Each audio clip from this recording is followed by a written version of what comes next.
1 Kota Bumi, Kabupaten Lampung Utara. Saat ini saya akan melaksanakan demonstrasi kontekstual modul 3.1 pengambilan keputusan berbasis nilai-nilai kebajikan sebagai seorang pemimpin. Saat ini saya akan mewawancarai kepala sekolah saya sendiri, Ibu Hajah Meriantina Effendi, MPD. Assalamualaikum, Bunda. Waalaikumsalam, Bu Sukma. Apa kabar, Bun? Kabar baik. Alhamdulillah baik ya, Bunda ya. Mohon izin untuk melakukan wawancara terkait tugas saya sebagai calon guru penggerak di modul 3.1 Ya. tentang pengambilan keputusan berdasarkan nilai-nilai kebajikan sebagai pemimpin. Nah, tugas saya yakni mewawancarai beberapa kepala sekolah untuk nanti hasilnya dianalisis bagaimana proses pengambilan keputusannya dari kepala sekolah tersebut. Nah, Bun, nanti ada beberapa pertanyaan yang akan saya tanyakan ke Bunda ya. Karena sebagai seorang kepala sekolah dalam mengambil keputusan yang dilematis ya, Bun ya. Untuk itu saya mohon izin, Bun. Saya akan mengajukan pertanyaan pertama ya. Nah, sebagai kepala sekolah selama ini bagaimana cara Bunda mengidentifikasi kasus-kasus yang merupakan dilema etika ataupun juga bujukan moral? Dalam kasus dilema etika atau bujukan moral itu kita lihat dulu dari cara pandangnya kita terhadap kondisi dan situasinya. Iya, seperti ya. apa? Seperti apa ya, Ya, Bunda? seperti Iya, apa? betul ya. Jadi melihat Kondisinya, ya, situasinya, betul bagaimana sekali. gitu. Iya. Oke, jadi kemudian bagaimana cara Bunda untuk menjalankan pengambilan keputusan di sekolah, terutama untuk kasus-kasus di mana ada dua kepentingan yang sama-sama benar atau sama-sama mengandung nilai kebajikan? Iya, kita panggil dulu gurunya. Iya. Dipanggil dulu gurunya.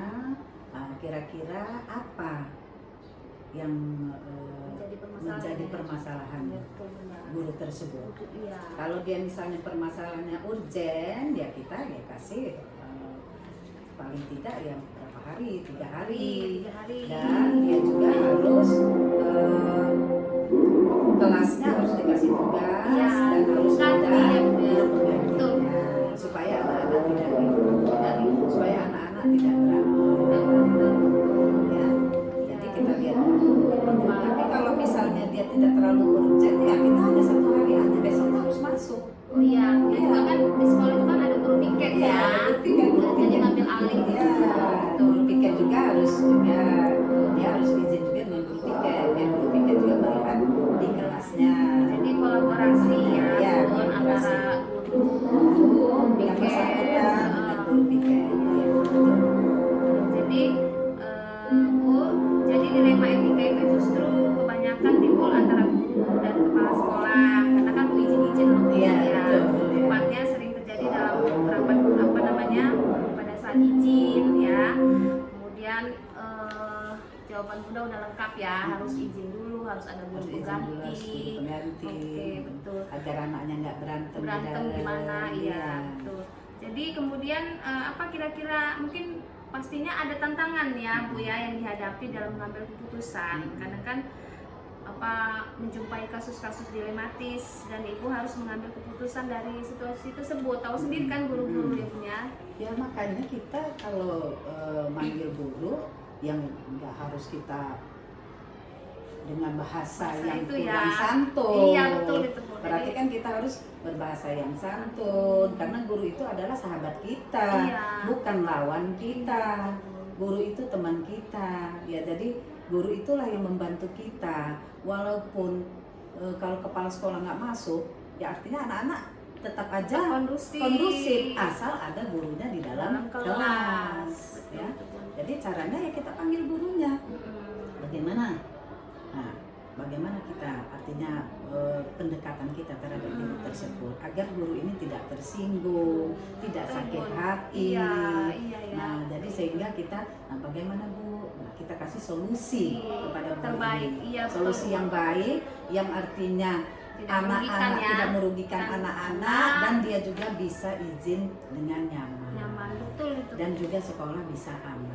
Iya, betul. Kita kasih solusi-solusi sih untuk luar biasa ya Bunda. Mm-mm. Jadi tantangan itu dari diri Iya. sendiri, Dari- kemudian Bunda mudah-mudahan dengan cara kita seperti itu ya tidak Malah- ada malah ya artinya tidak ada tantangan tantangan lah, iya, bagi kita. iya betul.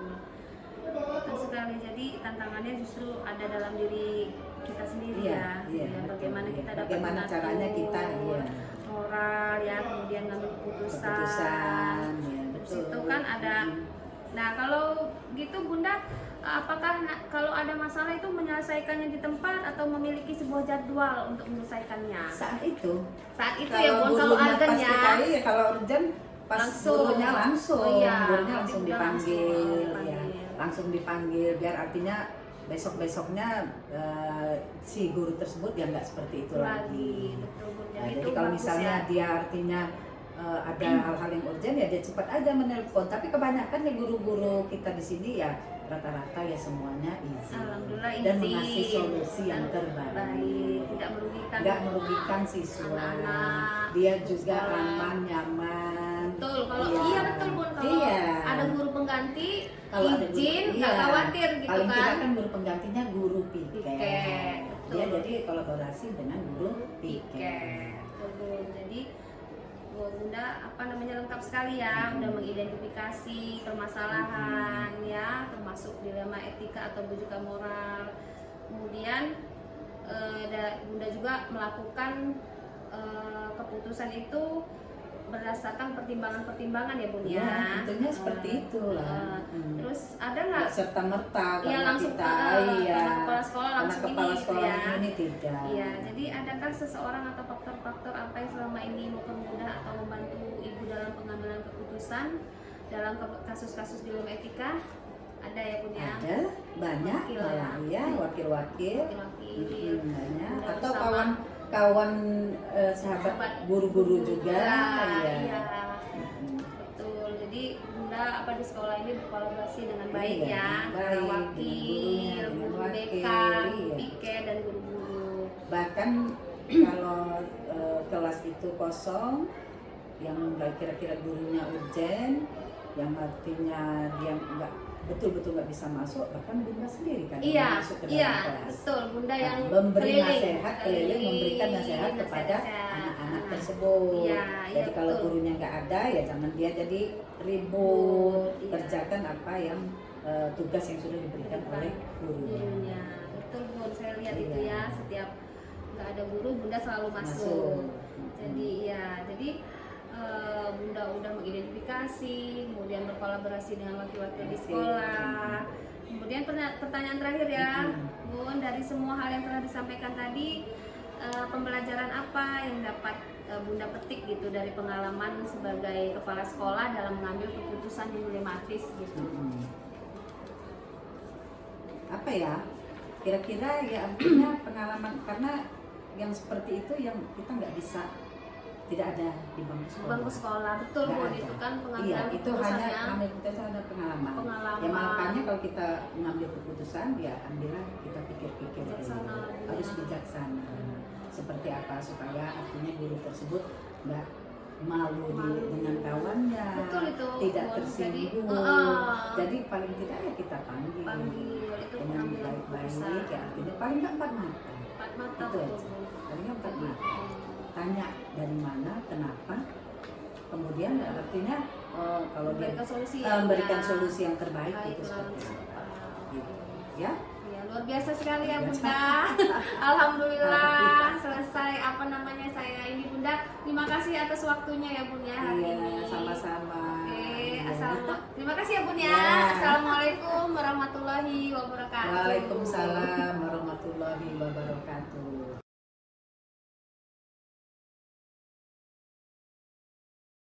Assalamualaikum Ibu Pipi. Waalaikumsalam Ibu Sukma. Ini salah satu guru penggerak hebat SMA Negeri 3 Kabupaten. Terima kasih Ibu. Saya sudah diizinkan untuk melakukan wawancara dengan Ibu terkait tugas saya dalam pendidikan guru penggerak, yakni terkait pengambilan keputusan berdasarkan nilai-nilai kebajikan sebagai seorang pemimpin. Nah, nanti ada beberapa pertanyaan yang akan saya ajukan kepada Ibu Pipi sebagai poin wawancara saya. Nah, tentunya Bu Pipi sudah sangat berpengalaman menjadi kepala sekolah ya Bu Pipi, dan tentunya selalu dihadapkan terhadap situasi yang dilematis untuk mengambil keputusan. Nah, pertama saya Ibu, bagaimana Ibu Pipi dapat mengidentifikasi kasus-kasus yang merupakan dilema etika atau bujukan moral itu sendiri Ibu? Jadi begini, kadang kala ketika kita menjadi seorang pemimpin, kita memang harus dihadapkan dengan pemilihan. Begitu pula dalam kehidupan yang bersama. Jadi kita itu ada waktunya, contoh kasus itu salah seorang guru saya itu dia harus pulang ke Bandung karena anaknya kecelakaan di jalan, sementara anaknya sedang menempuh pendidikan di Bandung. Ketika itu juga guru itu 24 jam ada jam di sekolah saya. Nah itu saya harus bisa memilah dan memilih bagaimana caranya menyelaraskan, artinya menyeimbangkan antara kepentingan guru saya yang sangat urgent bagi saya, namanya seorang anak ya Bu Sipa, dengan di sini juga peserta didik. Peserta didik ini kan sangat-sangat harapan besar. Orang tua menitipkan kepada kita untuk hal-hal yang baik-baik. Ketika jam kosong, walaupun itu ada pengganti, ya walaupun itu ada pengganti, walaupun itu nanti akan ada kebijakan artinya untuk meresume semuanya itu, tetapi itu tidak bisa sama dengan yang menghapus apa tersebut. Iya, betul sekali Ibu. Baik, itu terkait dengan dilema tadi ya Bu ya. Kemudian yang merupakan kasus yang sering Ibu Pipi hadapi sebagai kepala sekolah selama ini, bagaimana cara Ibu menjalankan pengambilan keputusan di sekolah Ibu, terutama untuk kasus-kasus dilematis di mana ada dua kepentingan yang sama-sama benar atau sama-sama mengandung nilai kebajikan. Ini begini maksudnya, itu saya biasanya berkoordinasi dengan para waka, yang pasti itu waka yang sesuai dengan fungsinya. Seandainya itu artinya berkaitan dengan kurikulum, saya biasanya berkoordinasi dengan waka kurikulum. Apa sebenarnya yang harus kita ambil sehingga kita bisa membantu teman kita ini, tetapi dengan tidak mengorbankan siswa. Luar biasa sekali ya Bu Pipi ya. Jadi dalam menjalankan pengambilan keputusan, Ibu tidak memutuskan secara sepihak ya Bu. Jadi Ibu tentunya mengajak para waka untuk berdiskusi terkait dan juga yang terpenting mempertimbangkan nilai-nilai kebenaran, rasa adil dan kemanusiaan ya Bu. Nah, kemudian dalam menjalankannya, langkah atau prosedur seperti apa yang Ibu Pipi lakukan selama ini? Nah, jadi Ibu Sukma, itu tadi saya kembali lagi ke awal, ke basic ya Bu Sukma. Semua itu kan pilihan. Ketika artinya kita bisa menentukan kebijakan yang menurut kita itu urgent dan sangat-sangat penting, itu biasanya pasti ada travel dengan orang yang punya kepentingan. Nah, tetapi itu saya harus punya keberanian. Ketika itu sudah sesuai aturan, ketika itu untuk orang banyak, saya harus bisa mengambil keputusan itu dengan kebijakan dan dengan segala risiko. Iya, betul sekali ya Bu ya, mempertimbangkan dari berbagai sudut. Ya baik. Nah Ibu, nilai-nilai kebenaran kan dan mengutamakan kepentingan peserta didik adalah hal yang terpenting dalam menjalankan langkah-langkah pengambilan keputusan. Lalu menurut Ibu, hal-hal apa saja yang Ibu anggap efektif selama ini dalam pengambilan keputusan pada kasus-kasus dilema etika? Nah, jadi yang sangat penting itu tadi, jadi yang punya kepentingan itu harus paham dengan aturan. Iya. Ketika yang punya kepentingan paham dengan aturan, maka dia akan satu frekuensi dengan saya, yaitu mengutamakan kepentingan publik daripada kepentingan pribadi. Begitu semua. Jadi pengambilan keputusan yang akan efektif jika melibatkan atau mengajak bermusyawarah pihak terkait ya. Betul. Ya, sehingga keputusan yang diambil oleh Ibu Pipi diharapkan ya optimal dan mewakili kepentingan orang banyak. Ya, kemudian Ibu Pipi, tantangan apa yang biasa dihadapi dalam mengambil keputusan terkait kasus-kasus dilema etika? Banyak sekali tantangan ketika saya mengedepankan kepentingan peserta didik, pasti saya akan ada kesenjangan antara harapan dan kenyataan. Kenapa seperti itu? Itulah yang menjadi masalah dan dilema saya. Tetapi saya sebagai pimpinan headmaster di sekolah saya pada khususnya pada umumnya artinya sebagai pendidik. Nah, saya harus sanggup untuk menghadapi semuanya. Yang penting bagi saya, semua saya sudah musyawarahkan dan sudah saya timbang dan sudah saya pilah dan pilih mana yang sangat urgent dan mana yang urgent. Begitu Ibu Sukma, sehingga tidak ada yang dirugikan. Betul Ibu Pipi ya, luar biasa sekali. Jadi tantangan yang Ibu hadapi itu bagaimana mengambil keputusan yang menguntungkan kedua belah pihak dalam situasi yang dilematis ya Bu ya. Kemudian apakah Ibu memiliki tata kelola atau jadwal tertentu dalam sebuah penyelesaian kasus dilema etika, terjadwal atau tidak? Apakah Ibu langsung menyelesaikannya di tempat atau memiliki sebuah jadwal untuk menyelesaikannya? Nah, jadi seperti ini Bu Sukma, kasus itu pasti ada di setiap instansi, kasus itu pasti ada di setiap kelompok ya. Nah, jangankan kita instansi artinya resmi, yang formal, yang non formal pun seringkali kita dapat. Karena kadang-kadang orang tidak paham antara kewajiban ya dengan kepentingan. Nah, tetapi Ibu Sukma, saya memang sudah punya program itu, tapi tidak saya jabarkan secara real, tetapi saya lakukan, saya implementasikan, saya sesuaikan dengan kondisi keadaan kondisional sekolah saya. Seperti itu Ibu Sukma. Ya, luar biasa ya Ibu Pipi ya. Nah, selama ini sudah begitu luar biasa ya dalam menerapkan segala yang Ibu Pipi programkan ya. Nah, dalam mengambil keputusan dalam kasus-kasus dilema etika, ada seseorang atau faktor-faktor apa yang membantu Ibu? Banyak sekali. Setiap unsur itu banyak yang membantu, walaupun sengaja ataupun tidak disengaja. Wali siswa saya pun sudah membantu dengan cara anak-anak saya menerima dan mengerti dengan artinya ketika ada musibah, ketika ada sesuatu yang urgent, itu wali siswa saya sudah banyak membantu. Itu pelajaran anak-anak hebat saya. Alhamdulillah Ibu Pipi ya. Jadi banyak pihak-pihak yang mendukung dan membantu Ibu Pipi dalam mengambil keputusan yang dilematis. Nah, lalu pertanyaan yang terakhir Ibu, selama pengalaman Ibu dalam mengambil keputusan, pembelajaran apa yang dapat Ibu petik dari pengalaman Ibu mengambil keputusan dalam situasi yang dilematis? Pembelajaran yang sangat-sangat bagi saya dan berkesan itu saya sebagai pemimpin harus lebih bijak dalam mengambil keputusan dan bisa memilih antara mana yang urgent dan tidak, dan juga bisa menentukan di mana kepentingan dan di mana kewajiban. Nah, yang saya ambil adalah saya sebagai pemimpin tidak boleh otoriter, karena itu semua kebijakan yang kita ambil harus sesuai dengan aturan, tetapi aturan juga disesuaikan dengan situasi dan kondisi sekolah kita ini semua. Ibu Pipi luar biasa sekali ya Ibu Pipi ya. Jadi pembelajaran yang bisa diambil dari proses pengambilan keputusan yang selama ini Ibu jalani, Ibu ambil adalah kesabaran dan harus senantiasa berkomunikasi dalam memutuskan sesuatu ya Bu. Baik Ibu Pipi, terima kasih atas waktunya dan kesempatannya. Saya sudah diberikan banyak sekali pelajaran yang bisa saya ambil dari wawancara kali ini. Tentunya sangat bermanfaat bagi saya sebagai seorang pengajar sekaligus pemimpin pembelajaran.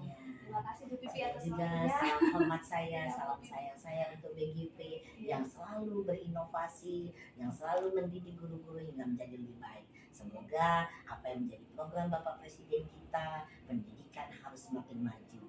Terima kasih Bu Sukma. Terima kasih Bu. Assalamualaikum Bu. Waalaikumsalam.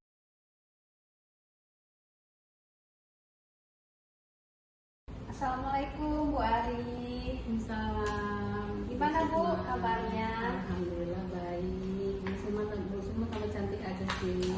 Ya alhamdulillah Bu. Iya. Ada Makasih apa ya. ini gerangan?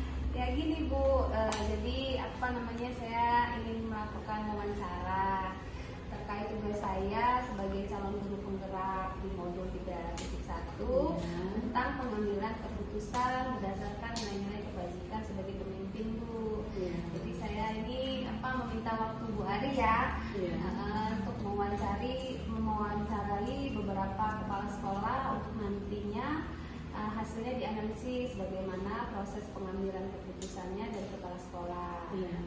Nah, nanti ada beberapa pertanyaan Bu yang akan Iya. saya ajukan Iya. terkait pengalaman Ibu sebagai kepala sekolah dalam mengambil keputusan dalam situasi yang dilematis. Iya. Nah, untuk itu saya mohon izin ya Bu untuk mengajukan beberapa pertanyaan. Saya mulai dari pertanyaan pertama yang terkait dengan dilema etika dan rujukan moral Bu. Iya. Sebagai kepala sekolah selama ini bagaimana cara Ibu Ari mengidentifikasi kasus-kasus yang merupakan dilema etika ataupun juga rujukan moral Bu? Iya.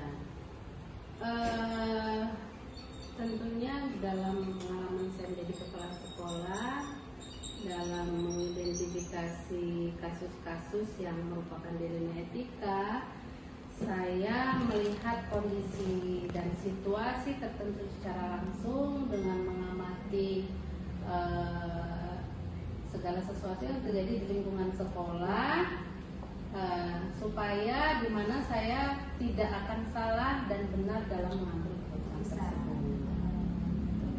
Iya. Jadi itu cara Ibu mengidentifikasi kasus-kasus yang Bu ya yang merupakan dilema etika. Kurang lebih seperti itu. Iya Bu. Jadi kemudian bagaimana cara Bu Ari menjalankan pengambilan keputusan di sekolah Ibu, terutama untuk kasus-kasus di mana ada dua kepentingan yang sama-sama benar atau sama-sama mengandung nilai kebajikan? Ya, tentunya yang saya lakukan pertama, saya akan mengidentifikasi dulu kasus Ya. tersebut Bu, gitu.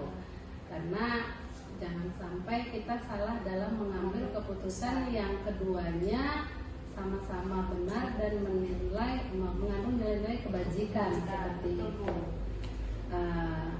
Misalkan saya pernah mengalami itu, ada salah satu guru saya yang biasanya dia rajin masuk Bu, dia rajin masuk, tapi saya perhatikan akhir-akhir itu dia agak jarang masuk seperti itu.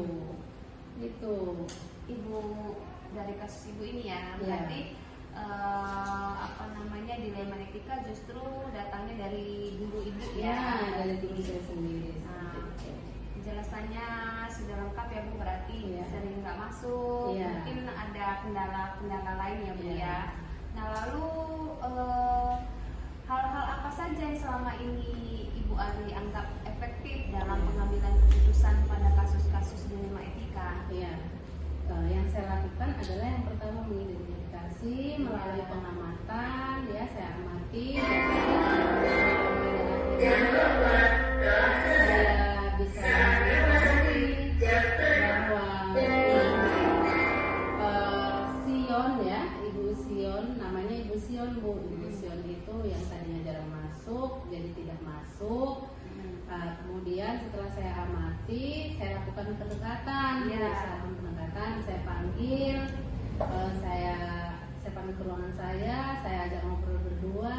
Kemudian saya tanyakan kepada beliau apa yang membuat Ibu Sion itu berubah. Iya. Ternyata setelah saya panggil, saya ajak ngobrol, ternyata Bu Sion itu sedang mengambil pendidikan S2. Seperti itu. Jadi itu Iya. dilema ya Bu ya. Iya. Dilema etika ya. Iya, Apa betul. yang menghadapi Bu Sion kan ya. Baik Bu, jadi tantangannya justru itu ya, mengambil keputusan yang benar di antara benar ya Bu. Bagaimana cara mengatur beban moral kita untuk dapat mengambil keputusan yang baik, tepat secara moral ya Bu. Iya. Lalu adakah sebuah tata kelola khusus atau jadwal tertentu dalam sebuah penyelesaian kasus dilema etika? Apakah Ibu langsung menyelesaikan di tempat atau memiliki sebuah jadwal untuk menyelesaikannya? Kalau tata kelola mungkin iya Bu. Tapi kalau jadwal saya rasa tidak, karena kan setelah saya beberapa kali melihat ke kelas, kemudian guru tersebut tidak ada di kelas ya. Kemudian saya bertanya kepada Bapak Wakil Kurikulum, sudah berapa kali ibu ini tidak masuk. Akhirnya saya langsung panggil, di kesempatan ya, tidak perlu terjadwal seperti itu. Iya, Langsung saya langsung, panggil, ya. saya kasih arahan, kemudian kami bicarakan dan kami cari solusinya bersama-sama. Iya, betul. Jadi Ibu langsung ya Ya, mengeksekusi. mengeksekusi permasalahannya. Jadi yang sudah Ibu identifikasi, terus itu Ibu memanggil pihak-pihak, ya Bapak Wakaf, kurikulum. Jadi Ibu menginformasikan terlebih dahulu bahwa ada permasalahan yang perlu dibahas. Jadi sehingga setelah melakukan upaya diskusi, juga pertimbangan dari berbagai sudut pandang, maka akan diambil keputusan sesuai dengan nilai-nilai kebajikan ya. Kemudian Ibu, adakah seseorang atau faktor yang selama ini mempermudah atau membantu Ibu dalam pengambilan keputusan dalam kasus-kasus dilema etika? Iya betul, ada sekali Bu. Jadi kan di sekolah ini ada 2 wakil saya, ya. Ada yang tempat saya bermusyawarah kalau ada permasalahan. Kalau untuk kasus ini mungkin yang dilema etika karena berkaitan dengan guru, ya, dan ada hubungannya dengan KBM, saya libatkan Wakaf kurikulum, ya. Sebelum saya mengambil keputusan, saya berdiskusi dengan beliau. Jadi peran wakil kurikulum itu sangat membantu saya dalam mengambil keputusan tersebut. Iya, baik ya, luar biasa ya Bu Arya. Melibatkan wakil-wakil Ibu dan Ibu tidak mengambil keputusan sendiri ya. Betul Bu Sukma. Jadi kemudian pertanyaan terakhir ya Ibu Ari, dari semua hal yang telah Ibu sampaikan tadi, pembelajaran apa yang dapat Ibu petik dari pengalaman Ibu dalam mengambil keputusan yang dilematis? Ya, tentunya sebagai kepala sekolah Bu Sukma, saya tidak boleh mengambil keputusan tanpa melakukan tanpa melakukan pengamatan terlebih dahulu. Jadi kalau ada kasus yang terkait dengan dilema etika yang kita tahu bahwa itu dua-duanya memang mengandung unsur kebajikan, seperti itu. Saya harus mengamati dulu, kemudian setelah saya mengamati, saya baru melakukan eksekusi, melakukan tindakan-tindakan yang tidak merugikan keduanya, kemudian harus mendahulukan kepentingan umum, seperti itu. Iya betul Bu. Jadi Ibu dalam pengambilan keputusan itu lebih mementingkan kepentingan umum daripada pribadi. Betul sekali. Baik Bu, luar biasa sekali ya. Jadi ini tentunya guru dan wakil dan kepala sekolah sama-sama menjaga nama baik sekolah dan proses pembelajarannya dapat berjalan dengan baik di sekolah Alhamdulillah seperti itu. dan tetap mengimplementasikan nilai-nilai kebajikan yang ada di dalamnya. Terima kasih ya Ibu Ari atas waktunya untuk hari ini. Terima kasih. Mudah-mudahan sukses ya Bu Sukma. Terima kasih Ibu.